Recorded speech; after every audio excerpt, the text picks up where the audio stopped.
साल 2024 खत्म होने वाला है और नए साल की शुरुआत होने वाली है। बस इस नए साल के पहले आपको क्या करना है? आपको ये करना है कि आप अपने पोर्टफोलियो के लिए अच्छी स्ट्रेटजी बनाएं, अच्छे शेयर्स चुनें, अच्छे सेक्टर्स चुनें, इकोनॉमी को समझें और उसके हिसाब से इन्वेस्टमेंट की स्ट्रेटजी बनाएं। और इसके लिए आप क्या करेंगे? आप वैसे एक्सपर्ट्स को सुनेंगे जो तमाम बड़ी दुनिया के मार्केट्स को ट्रैक कर रहे हैं, स्ट्रेटजीज बना रहे हैं, म्यूचुअल फंड को मैनेज कर रहे हैं, फंड मैनेजर्स हैं, देश के एक बड़े हाउस के फंड मैनेजर्स हैं, आप उनको सुनेंगे। सो आज मेरे साथ एक ऐसे ही मेहमान हैं। मेरे साथ हैं हर्षा उपाध्याय, जो कोटक महिंद्रा एएमसी के चीफ इन्वेस्टमेंट ऑफिसर हैं इक्विटी के। सर, बहुत स्वागत है आपका एनडीटीवी प्रॉफिट हिंदी पर और बहुत शुक्रिया आज आपने समय दिया है। इस वक्त अगर सब कोई ये सवाल पूछना चाहे आपसे तो वो यही पूछेंगे कि 2025 में मार्केट कैसा रहने वाला है। तो आपका आउटलुक क्या कहता है 2025 को लेकर कि शेयर बाजार 2025 में कैसे परफॉर्म करेंगे? देखिए, अगर आप इकोनॉमिक ग्रोथ को देखते हैं तो थोड़ा बहुत स्लो डाउन पहले 2 तिमाही में दिखाई दिया है और हमें लगता है कि सेकेंड हाफ में वो थोड़ा इम्प्रूवमेंट होना चाहिए, क्योंकि गवर्नमेंट का कैपेक्स बढ़ने का उम्मीद है और फेस्टिव सीज़न में थोड़ा बहुत कंजम्पशन भी इम्प्रूव हुआ है। तो हमें लगता है कि सेकेंड हाफ में जो है तो ग्रेजुअली थोड़ा इम्प्रूवमेंट दिखने को मिलेगा, लेकिन जो फाइनेंशियल ईयर 25 है वो शायद 24 जितना स्ट्रांग नहीं रहेगा इकोनॉमिक ग्रोथ के नज़र से देखेंगे, या इवन अगर आप कॉर्पोरेट अर्निंग्स की बात करें तो इतना स्ट्रांग अर्निंग्स ग्रोथ नहीं रहेगा। और उसी समय पे हमारा जो वैल्यूएशंस हैं पिछले 4 साल में बढ़ते बढ़ते बढ़ते आज के वैल्यूएशंस पे आ चुके हैं, जहाँ पे हम ये भी नहीं बोल सकते हैं कि वैल्यूएशंस बहुत अट्रैक्टिव हैं। बहुत महंगे थे, वहाँ से थोड़ा बहुत करेक्शन होके नीचे आए, लेकिन अभी भी वो फेयर वैल्यू से थोड़ा हायर लेवल पे वैल्यूएशन है। तो ये सब मद्देनज़र रखते हुए हमें लगता है कि 2025 में इन्वेस्टर को थोड़ा बहुत मॉडरेट करना पड़ेगा अपने एक्सपेक्टेशंस को। जितने स्ट्रॉन्ग रिटर्न्स पिछले 4 साल में आए हैं, शायद ही वो 2025 में आएंगे। अगर आएंगे तो बहुत अच्छी बात है, बहुत बोनस है, लेकिन आपका बेस अजम्पशन यही होना चाहिए कि इस साल शायद कंसोलिडेशन वाला साल रहेगा और एक नज़र वैल्यूएशंस पे भी होना चाहिए, और जहाँ जहाँ पे मोमेंटम है वहाँ पे चेज़ नहीं करना चाहिए। अगर वैल्यूएशन कंफर्टेबल है तभी वहाँ पे, या अर्निंग्स ग्रोथ ट्रेजेक्टरी आपको लगता है कि वहाँ पे अच्छा सा बना रहेगा तो वहाँ पे होना चाहिए, नहीं तो इस मार्केट में वोलेटिलिटी बढ़ के आपका एक्सपीरियंस इतना खास नहीं हो सकता है। तो ओवरऑल यही बोलूँगा कि थोड़ा हायर वोलेटिलिटी के लिए आप तैयार होना चाहिए, और जो रिटर्न्स हैं वो शायद पिछले 4 साल से कम मिलेंगे, लेकिन ज़रूर मिलेंगे। बिल्कुल। और ये कहा भी जाता है कि उम्मीद कम रखें और उम्मीद से ज़्यादा मिल जाए तो खुशी दोगुनी हो जाती है। सर, वैल्यूएशन की बात आपने कही, मार्केट 26,200 के आसपास था और निफ्टी जो है वो अब गिर के 24,500 के आसपास आ गया है, 24,000 तक भी गिर के गया था। क्या ये करेक्शन अभी और डीप जाएगा? क्या और गिरावट दिख रही है आपको? वैसे लेवल्स कोई प्रिडिक्ट नहीं कर सकता, लेकिन फिर भी क्या गिरावट अभी और जाती हुई दिख रही है, तब वैल्यूएशंस थोड़े थोड़े फेयर कहे जाएंगे, या फिर अब गिरावट यहाँ से ख़त्म हो चुकी है, अब रिकवरी का फेज़ आएगा धीरे धीरे, भले ही वो स्लो रिकवरी हो? देखिए, आज का अगर आप वैल्यूएशंस देखेंगे लार्ज कैप्स का, पहले लार्ज कैप्स का बात करूँगा, वहाँ पे करेक्शंस के बाद और जो अर्निंग स्लो डाउन हुआ है वो दोनों को अगर आप एनालाइज करते हैं तो आज के वैल्यूएशन शायद थोड़ा सा महंगा वैल्यूएशन बोल सकते हैं अगर आप 10 साल का वैल्यूएशन लेवल को देखते हैं। तो यानी कि ये तो नहीं है कि वो यहाँ से ऊपर नहीं जा सकता या बहुत अट्रैक्टिव होने के बाद ही आपके पैसे बनेंगे, ऐसा तो नहीं है, लेकिन ज़रूर आज के दिन में अगर आप लार्ज कैप में एंटर कर रहे हैं तो पिछले 10 साल के जो वैल्यूएशन रेंज है वहाँ से थोड़ा सा ज़्यादा वैल्यूएशन आप पे कर रहे हैं। इसका मतलब ये भी हो सकता है कि आपका जो एक्सपेक्टेड रिटर्न्स है उसमें से थोड़ा कम शायद बनेगा, राइट। लेकिन इतना बहुत बड़ा गैप नहीं है, तो हम बोल सकते हैं कि एक तरफ से थोड़ा टाइमिंग का ऊपर नीचे हो सकता है, लेकिन वैल्यूएशन पे इतना ज़्यादा नेगेटिव्स नहीं बचे हैं लार्ज कैप्स में। लेकिन वही बात अगर हम मिड एंड स्मॉल कैप की करें, वहाँ पे अर्निंग स्लो डाउन जो हुआ है वो दूसरी तिमाही में बहुत ज़्यादा अर्निंग स्लो डाउन हुआ है। यहाँ पे तो एटलीस्ट 3 से 4% का अर्निंग्स ग्रोथ दिखाई दिया था लार्ज कैप बास्केट में, लेकिन मिड एंड स्मॉल कैप में वो नेगेटिव 15% या 20% हुआ है। तो उस हिसाब से वैल्यूएशन काफ़ी महंगे हैं हिस्ट्री को लेते हुए, और दूसरा जो पिछले तिमाही में जो अर्निंग्स ग्रोथ डिसलरेशन हुआ है और जो हो सकता है आगे जाके, वो दोनों को देखते हुए तो इसलिए लगता है कि मिड एंड स्मॉल कैप में अभी भी वो वैल्यूएशन रिस्क अभी भी बना हुआ है। तो इसलिए अगर आप पोर्टफोलियो बना रहे हैं तो वैल्यूएशन को भी नज़र रखना चाहिए, और ज़्यादातर टिल्ट लार्ज कैप में अगर आप रखेंगे तो आपका पोर्टफोलियो इतना ज़्यादा वोलेटाइल नहीं रहेगा शायद। अर्निंग्स ग्रोथ की आपने बात की सर, पिछली तिमाही की जो अर्निंग ग्रोथ थी वो डी ग्रोथ एक तरह से कहेंगे रही है। क्या अब यहाँ अगले 2 तिमाही की अगर हम सोचें तो वहाँ क्या मॉडरेट ही ग्रोथ दिखेगी या फिर अब रिकवरी का फेज़ आ रहा है क्योंकि रूरल डिमांड जो है वो रिकवर कर रही है, तो क्या अर्निंग्स में भी अब रिकवरी का फेज़ आ रहा है या अभी थोड़ा 1-2 तिमाही सुस्त रहने वाला है?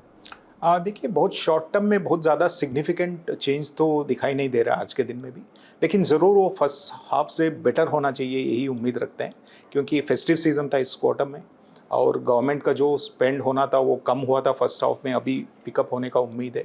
ये सब नज़र में रखते हुए हमें लगता है कि सेकेंड हाफ में जो अर्निंग्स ग्रोथ रहेगा वो फर्स्ट हाफ से बेहतर रहेगा, लेकिन ऐसा तो नहीं है कि ये ग्रोथ रेट जो है वो पिछले 4 साल के बराबर में इतना ही अच्छा होगा या बहुत सिग्निफिकेंट इंप्रूवमेंट फर्स्ट हाफ से होगा। तो एक ग्रेजुअल रिकवरी रहेगा, लेकिन ट्रेजेक्ट्री हमें लगता है कि यहाँ से थोड़ा इंप्रूवमेंट का चालू होना चाहिए। सर, मार्केट में एक लगातार जो फेयर बना हुआ है वो एफपीआईज़ की सेलिंग का बना हुआ है कि लगातार रोज़ आंकड़े आते हैं कि इतने हज़ार करोड़ बेच दिए, इतने हज़ार करोड़ बेच दिए, इस महीने में इतने बेच दिए। आपने एक डेटा बताया, आपकी रिसर्च में एक डेटा बताया कि $15 बिलियन वैसे उन्होंने बेचे हैं, बट अगर परसेंटेज टर्म्स में देखें मार्केट कैप के तो वो 0.30% है, बहुत मिनिमल हुआ। तो फिर इतना डर क्यों एफआईआईज़ की सेलिंग का? क्या एफआईआईज़ अभी भी हमें इतना डिसाइड करते हैं कि उनकी 0.3% की सेलिंग भी हमें इतना इम्पैक्ट करेगी या फिर कोई और फैक्टर है इसके पीछे? नहीं, बिल्कुल नहीं है। एक्चुअली अगर आप आंकड़े देखेंगे तो मैं 2-3 स्टैटिस्टिक्स आपसे शेयर करूँगा। जैसे कि कोविड के 3 या 4 महीने में उन्होंने 65,000 करोड़ का सेलिंग किया था, राइट? और मार्केट गिरा था आपका 30% से ज़्यादा, हम निफ्टी की बात कर रहा हूँ। लेकिन वही एफआईआईज़ 9 महीने के लिए अक्टूबर 2021 से लेके जून 2022 तक तो करीब-करीब 2.5 लाख करोड़ बेचे थे, राइट?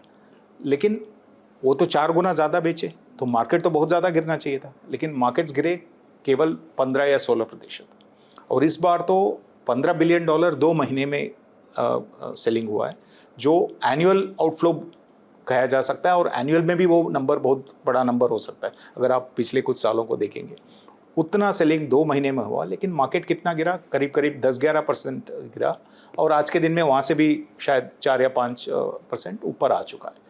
तो यानी कि सक्सेसिवली अगर आप देखेंगे एफआईआई का जो डोमिनेंस था इंडियन मार्केट पे वो कम होते नज़र आ रहा है और इसका वजह भी है क्योंकि उनका जो ओवरऑल होल्डिंग है एक ज़माने में जो डोमेस्टिक इंस्टीट्यूशनल इन्वेस्टर्स है उनके दुगने मायने में उनका होल्डिंग था।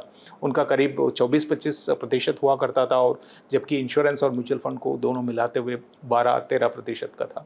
आज के दिन में उनका 16 या 17% है और म्यूचुअल फंड और इंश्योरेंस को अगर आप कंबाइन करके देखते हैं तो उससे भी ज़्यादा है।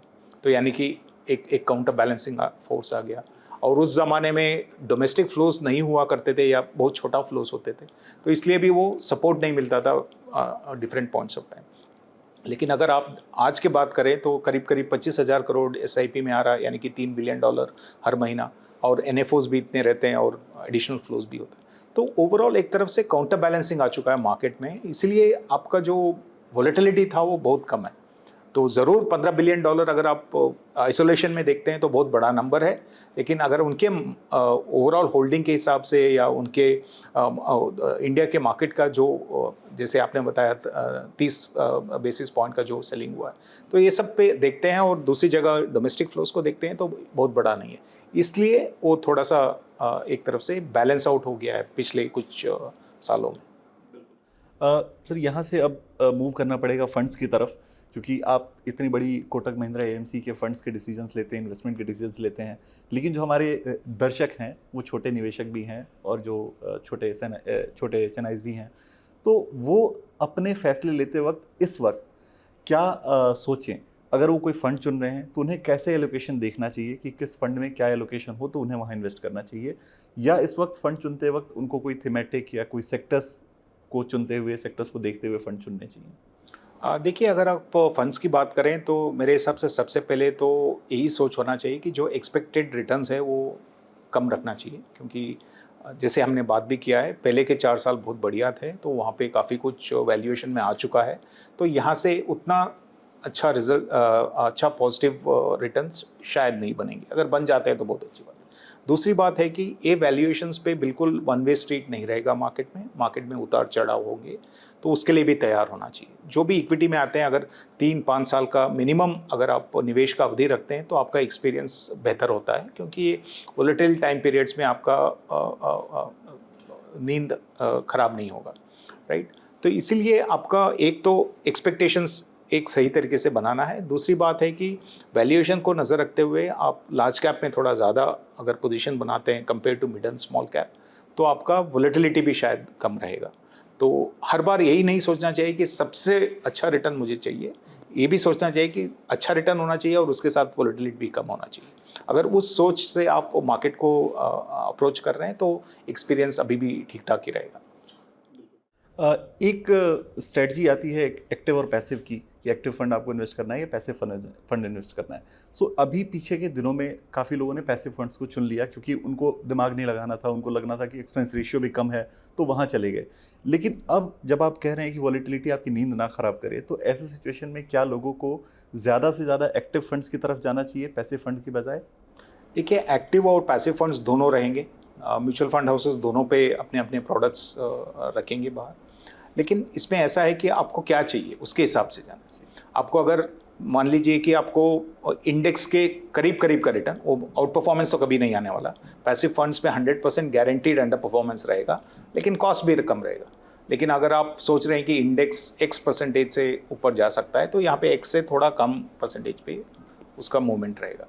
लेकिन अगर आपको वो सही लगता है कि आपको कोई और सोचना नहीं है, कौन से फंड हाउस में डालना है, कौन से फंड मैनेजमेंट टीम से बेट करना है, कौन से फंड मैनेजर पे बेट करना है, तो ये एक अच्छा सा वो व्हीकल है। दूसरा है कि अगर आपको लगता है कि कोई ऐसा फंड हाउस है, कोई ऐसा फंड मैनेजमेंट टीम है जो आपको कैसे भी मार्केट कंडीशंस हो आपको आउट परफॉर्मेंस ला सकता है over a long period of time, जो हमने अपने mutual fund, Kotak mutual fund में दिखाए हुए हैं, जिसे हमने नंबर्स भी पहले शेयर किया था, तो आपका कॉस्ट भले ही थोड़ा सा ज़्यादा रहेगा, लेकिन आउट परफॉर्मेंस का एक विंडो भी आपका खुला रहेगा।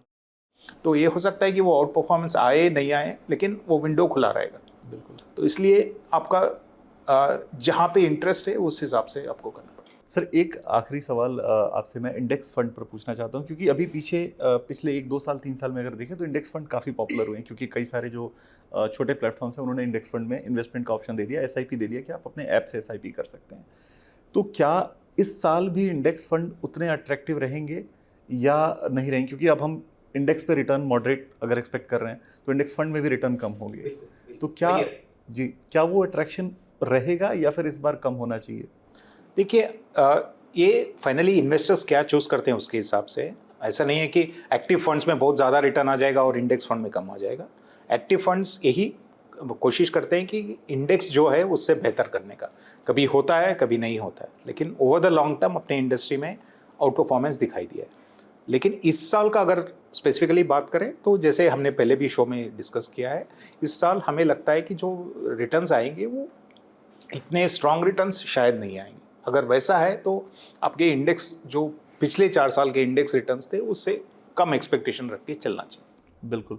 बहुत शुक्रिया सर, आपने आज समय दिया और बहुत क्लियर आपने स्ट्रेटजी दर्शकों को बताई कि इस वक्त क्या होगा मार्केट में, अगले साल क्या होने वाला है और क्या करना चाहिए उन्हें। बहुत शुक्रिया इसके लिए।